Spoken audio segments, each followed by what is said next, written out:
Bonsoir, je suis Ghislain Philippe Aigrevitre, mais vous pouvez m'appeler Jiffy, même si vous seriez bien les premiers à m'appeler avec ce surnom ridicule.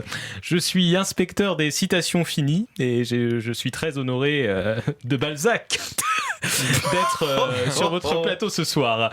Je me suis permis un trait d'esprit en disant honoré de Balzac en référence à ce maître à penser du 19e, car je suis partisan du constat que la vie est suffisamment brutale envers nos âmes meurtries pour ne pas se permettre de la ponctuer de quelques calembours.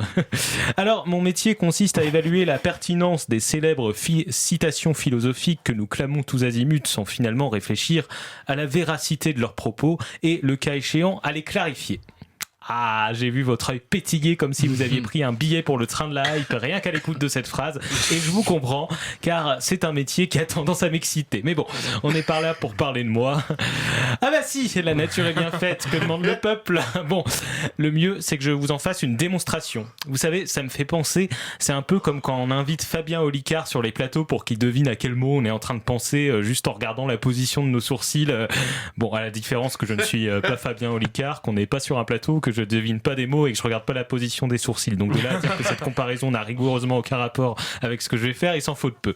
Prenons en exemple une citation très connue de René Descartes, Cogito ergo sum. Bon, tout le monde parle latin, voilà, personne, on est d'accord. Et Radio Campus, c'est pas le nom d'un centurion dans la Légion romaine. Si d'aventure, à un moment, vous me trouvez gênant, ne le manifestez pas, parce que ça me gêne encore plus. Alors, pour simplifier, on va se baser sur la citation en français. Je pense donc je suis. Déjà là, ça me chiffonne. On n'emploie pas le verbe être comme ça, René, sans rien mettre derrière. Ce que tu as voulu dire, c'est j'existe. Donc, je proposerais bien à la place, je pense donc j'existe. Et là encore, ça me tracasse au plus haut point, parce qu'on est face à un problème de logique. C'est pas parce que tu penses que t'existes, c'est l'inverse. C'est parce que t'existes que tu penses. Donc, gros glow-up de dire j'existe, donc je pense. Après, j'entends ce que vous allez me dire et je partage la même prise de position. C'est pas parce qu'on existe qu'on passe pour autant notre temps à penser. C'est rare, mais parfois on pense à rien. La citation plus juste serait donc j'existe, ce qui me permet de temps à autre, de penser. Et puis, moi, je vais même aller un peu au-delà. Je vais dire de penser à des choses. Parce que, je sais pas vous, mais moi, il commence à me chauffer, à mettre des verbes sans complément ni attribut, là. Je pense, point. Je suis, point. Je fais, point. Mais sois précis, c'est incroyable, ça. Un des fondateurs de la philosophie moderne, brillant théoricien et incapable de mettre un peu de sérieux dans ses écrits. On est où, là? Quand on veut être cartésien, on commence déjà à parler de soi-même. Alors, allons-y. Proposition actualisée de la situation. Donc, de je pense donc je suis, on passe à j'existe et je possède un gros cerveau avec un certain nombre de neurones échangeant des signaux électriques et chimiques qui se traduisent en idées, ce qui me permet de temps en temps, allez disons la plupart du temps, de penser à des choses et c'est très bien comme ça. Le et c'est très bien comme ça, c'est pas dans la citation, ça pourrait, hein, mais c'est moi qui le dis.